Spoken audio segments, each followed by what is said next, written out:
Hello students, अभी एक exam हुआ था संविदा लेखा सहायक भर्ती परीक्षा। तो आई नो आप लोगों ने एग्जाम नहीं दिया होगा, लेकिन इसके जो क्वेश्चंस हैं वो बहुत इंटरेस्टिंग है और ज़्यादा क्वेश्चंस भी नहीं है, 7-8 क्वेश्चंस हैं।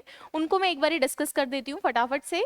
इन केस आपके एग्जाम में आ जाए तो ध्यान रखना। देखो, दो एग्जाम के लिए बहुत इंपॉर्टेंट है, एक तो वीडियो एग्जाम के लिए और एक एलडीसी एग्जाम के लिए। इसका मतलब ये नहीं है कि बाकी एग्जाम के लिए इंपॉर्टेंट नहीं है, इनके लिए ज़्यादा इंपॉर्टेंट है क्योंकि सेम पैटर्न रख रहा है। बाकी जिस भी एग्जाम में टेंस आता है, सीक्वेंस ऑफ टेंस आता है, आपका जो है वोकैब वाला पार्ट आता है, उन सभी एग्जाम के लिए इक्वली इंपॉर्टेंट है। स्टार्ट करें, चलिए।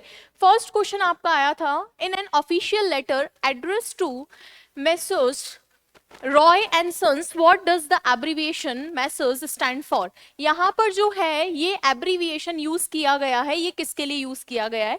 बेसिकली मिस्टर का जो प्लूरल होता है उसको ये वर्ड डिनोट करता है। तो यहाँ पर मिस्टर का प्लूरल होता है, तो मिसेस का नहीं, मिस्टर का प्लूरल होता है, इसीलिए आंसर जो है आप लोगों का बी ऑप्शन होगा।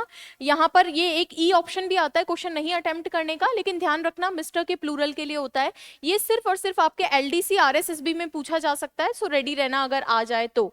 नेक्स्ट क्वेश्चन है, which of the following words is not a synonym of taciturn. इनमें से कौन सा वर्ड है जो सिनोनिम नहीं है? इसका मतलब सिनोनिम नहीं है, तो जो सिनोनिम है उनको अलग कर दूंगी। सर, टैसिटर्न का मतलब होता है अल्पभाषी व्यक्ति, जो कम बात करता है, उसके लिए वर्ड यूज में लिया जाता है टैसिटर्न। टैसिटर्न। अगला वर्ड है लॉकेशियस। लॉक्वी वर्ड का मतलब ही बोलना होता है। लॉकेशियस वो होता है जो बहुत ज्यादा टॉकेटिव है, बहुत ज्यादा बात करता है। एक होता है ना चैटी, चैटी मतलब बहुत ज्यादा चैट करता है, बात करता है, उसके लिए यूज किया जाता है लॉकेशियस।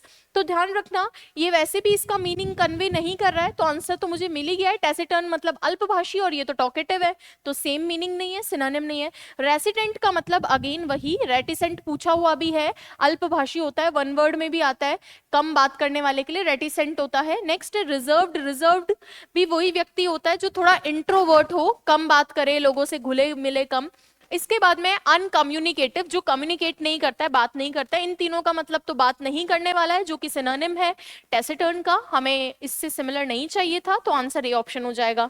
नेक्स्ट है आपका, choose the option which best expresses the following sentence in indirect speech. Indirect speech में कौन सा जो है फॉलोइंग को अच्छे से एक्सप्रेस करता है? He said what a cold day. उसने कहा, क्या कहा कि बहुत कितना कोल्ड डे है। एक्सक्लेमेटरी सेंटेंस है, तो सेड नहीं एक्सक्लेम तो आना चाहिए। ये रहा एक्सक्लेम, ये रहा, ये तो स्ट्रक्चर ही चेंज कर दिया। अब it was a freezing that day, it was a cold day, जिस तरीके से लिख रखा है उसी तरीके से लिखना था, तो आंसर डी ऑप्शन होगा। ये फ्रीजिंग वगैरह वर्ड कहाँ से आएगा?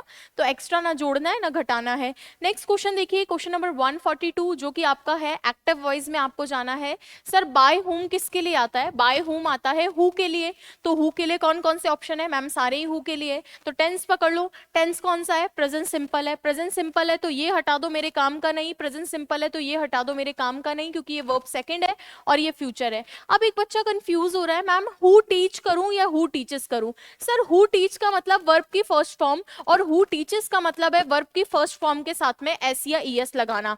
ये कहना चाह रहा है कि जो हु है उसकी जगह सिंगुलर आएगा, और ये कहना चाह रहा है कि हु की जगह प्लूरल आएगा। अब तुम बताओ, एट अ टाइम एक ही तो आदमी इंग्लिश पढ़ाता होगा या एक से ज्यादा? एट अ टाइम बच्चा स्कूल में पढ़ता है या कॉलेज में पढ़ता है, या आप लोग भी पढ़ रहे हो, तो एट अ टाइम बच्चा यूजुअली एक ही टीचर से पढ़ता है, और एक ही से पढ़ना भी चाहिए। उसका रीजन है कि एक एक डायरेक्शन रहती है आपके पास कि इसी तरीके से हमें पढ़ना है, वरना कंफ्यूजन की स्टेट होती है। तो यहाँ पर बेस्ट पॉसिबल आंसर होगा B option, who teaches you English. Next है, अगला है ही हैज स्पेंट। उसने खर्च कर दिया है। स्पेंड, स्पेंट, स्पेंट होता है, उसने खर्च कर दिया है। क्या खर्च कर दिया है? वो पैसा, कौन सा पैसा? That he had. इस तरह के सेंटेंस में ऑलरेडी करवा भी चुकी हूं। उसने वो पैसा खर्च कर दिया है जो वो उसके पास था, जो पैसा वो रखता था, तो वो सारा पैसा ऑलरेडी जो वो रखता था वो उसने खर्च कर दिया है। तो अ लिटिल नहीं, एन तो वैसे भी नहीं होगा, द लिटिल होगा, क्योंकि कौन सा पैसा? द लिटिल मनी, वो सारा पैसा जो वो रखता था। तो कुछ ना कुछ कंडीशन होती है, वो कंडीशन इसमें दे रखी है। नेक्स्ट देखिए, अगला है सर 144, जिसमें आपको प्रीफिक्स को मैच करना है वर्ड से। तो थोड़ा सा अच्छे वर्ड्स इसमें दिए थे, तो कोई बात नहीं, ऐसा क्वेश्चन आ भी जाए तो एलडीसी हाई कोर्ट वाले बच्चे ध्यान देंगे इस क्वेश्चन के ऊपर। प्रीफिक्स सफिक्स का एज इट इज रिपीट हो सकता है। सर हाइपो, हाइपोथर्मिया होता है, हाइपोथर्मिया थर्मिया का मतलब होता है, हाइपो का मतलब होता है कम, और थर्मल दिखाता है टेम्परेचर को। जब बॉडी का टेम्परेचर कम हो जाता है तो उसको बोला जाता है हाइपोथर्मिया। हाइपर नहीं है, हाइपर का मतलब होता है ज्यादा और हाइपो का मतलब होता है कम, तो हाइपोथर्मिया मतलब बॉडी के टेम्परेचर का कम होना। इसके बाद में होता है सर एक्सोस्केलेटन। एक्सोस्केलेटन का मतलब होता है, एक्सो मतलब बाहर वाला और स्केलेटन बोलते हैं हमारी बाहर की जो आउटर कवरिंग होती है उसको। तो कोई भी लिविंग बॉडी है या कोई भी ऐसा ऑब्जेक्ट जिसकी जो बाहर का जो कवरिंग होती है, बाहर का आवरण होता है, उसको बोलते हैं एक्सोस्केलेटन। नेक्स्ट है आपका सर डिस डिसइनफ्रेंचाइजी। डिसइनफ्रेंचाइजी का मतलब क्या होता है? देखो, फ्रेंचाइजी किसी को देते हैं तो इसका मतलब आपने उसको अधिकार दिया है उस चीज को रिप्रोड्यूस करने का, उस चीज को बनाने का। लेकिन डिसइनफ्रेंचाइजी का मतलब होता है आपने उससे वो अधिकार ले लिया है, क्योंकि डिस मतलब अलग कर देना, वो अधिकार जो आपने दिया था। नेक्स्ट, ट्रांस कॉन्टिनेंटल का मतलब होता है एक कॉन्टिनेंट से दूसरे कॉन्टिनेंट में जाना। इसके अकॉर्डिंग जो भी बैठ रहा है, ए में फोर्थ आना चाहिए, ए में फोर्थ का एक ही ऑप्शन है, आंसर एक से भी निकल जाता, और ट्रांस कॉन्टिनेंटल कॉमन वर्ड है तो इससे भी निकल जाता कि डी का फर्स्ट होगा। नेक्स्ट देखिए, अगला है a person who constantly thinks he is sick even when he is not. एक ऐसा व्यक्ति जो लगातार सोचता है कि वो बीमार है लेकिन वो वास्तव में बीमार नहीं है, उसको बोलते हैं हाइपोकॉन्ड्रियाक। हाइपोकॉन्ड्रियाक एक तरह की बीमारी है जिसमें आदमी को लगता है मैं बीमार हूं, लेकिन एक्चुअली वो बीमार नहीं होता है। नेक्स्ट है मिज़एंथ्रोप। सर मिज या मीजो वर्ड होता है हेटर के लिए। किसके लिए? हेटर के लिए, हेटरेड के लिए, नफरत करने वाले के लिए। इसका मतलब ही होता है नफरत करना। और एंथ्रोप किससे? एंथ्रो वर्ड किसके लिए होता है? ह्यूमन के लिए। तो ह्यूमन का जो हेटर होता है उसके लिए ये वर्ड यूज किया जाता है। नेक्स्ट है misogynist. Miso word again hater. Hater किसका है? गायनी। गायनी वर्ड किसके लिए आता है? विमेन का। तो हेटर ऑफ विमेन के लिए यूज किया जाता है मीजोगाइनी, हेटर ऑफ वुमेन। नेक्स्ट है आपका वर्ड डायलेक्टिशियन। डायलेक्टिशियन उस वर्ड के लिए उस व्यक्ति के लिए यूज किया जाता है जिसका डायलेक्ट्स में इंटरेस्ट हो, या ऐसा व्यक्ति जो फिलोसॉफिकल डिबेट्स करना पसंद करता हो, फिलोसफी से रिलेटेड डिबेट्स करना पसंद करता हो, उसके लिए यूज किया जाता है। नेक्स्ट है complete the sentence by choosing the most appropriate preposition. Fill in the blank. The beginning of a book there is a foreword. Foreword का मतलब प्रस्तावना।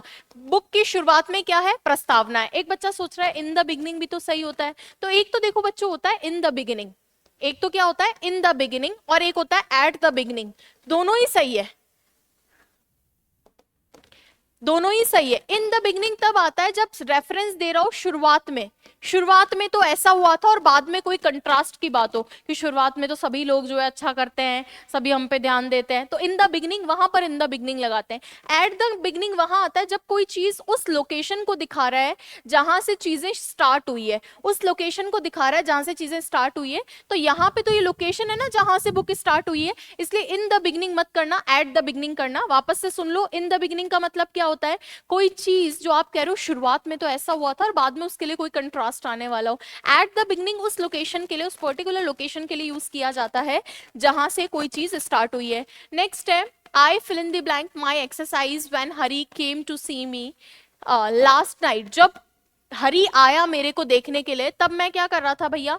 मैं, क्योंकि पास्ट की सिचुएशन है, ये नहीं होगा, ये नहीं होगा, और जब हरी आया तो उस टाइम किया था या पहले ही कर लिया था? या तो कर रहा था, उस टाइम कर रहा था, कंटिन्यूअस करते, या फिर परफेक्ट लगा दो। दो इवेंट साथ में नहीं हो सकते, इसीलिए I have done my exercise when Hari came to see me last night. मैं अपनी एक्सरसाइज कर चुका था जब हरी आया था। अगर वॉज डूइंग होता तो भी सही हो जाता कि मैं उस वक्त कर रहा था, ऑप्शन में था ही नहीं।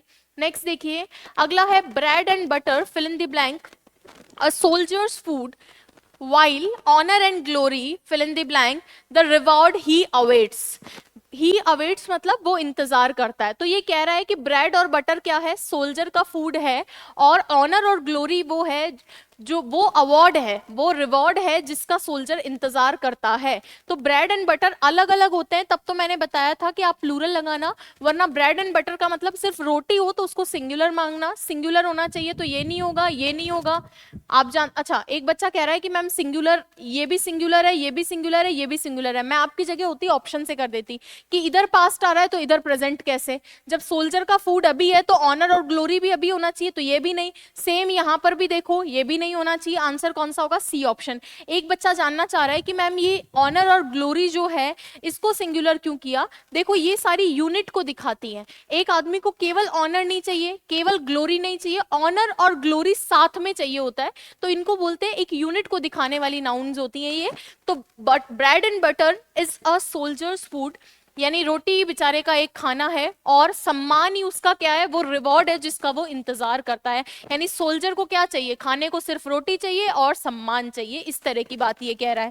नेक्स्ट देखिए, he was very fill in the blank about the surprise birthday party. वो क्या था, सरप्राइज बर्थडे पार्टी है बच्चों, इस ध्यान पे देना, सरप्राइज बर्थडे पार्टी के लिए वो क्या था। सर एक है डिस्क्रीट, डिस्क्रीट का मतलब होता है अलग अलग, डिस्क्रीट का मतलब अलग अलग। स्टेनो के एग्जाम में या फिर एलडीसी के एग्जाम में ही आया था, शायद स्टेनो में ही आया था, है ना, स्टेनो 2024 अभी लेटेस्ट एग्जाम में आया था।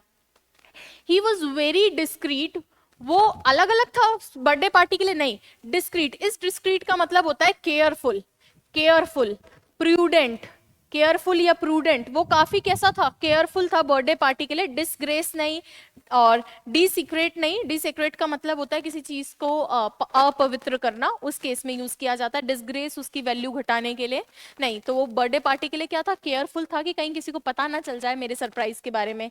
नेक्स्ट देखिए लास्ट क्वेश्चन है, which of the following words is an antonym of the word liberate. Liberate का मतलब होता है जो एकदम फ्री हो चुका है उसके लिए, उसका एंटोनिम मतलब ऑपोजिट चाहिए अपने को, तो ऑपोजिट अभी फ्री किया था, अब एनस्लेव कर दिया मतलब बंदी बना दिया, तो ऑपोजिट तो ये ऑप्शन में ही मिल गया। नेक्स्ट है इमेंसिपेट, इमेंसिपेट का मतलब होता है पॉलिटिकली या फिर इकोनॉमिकली किसी को फ्री करना थॉट्स वगैरह में, तो ये नहीं होगा, यहाँ भी फ्री करना।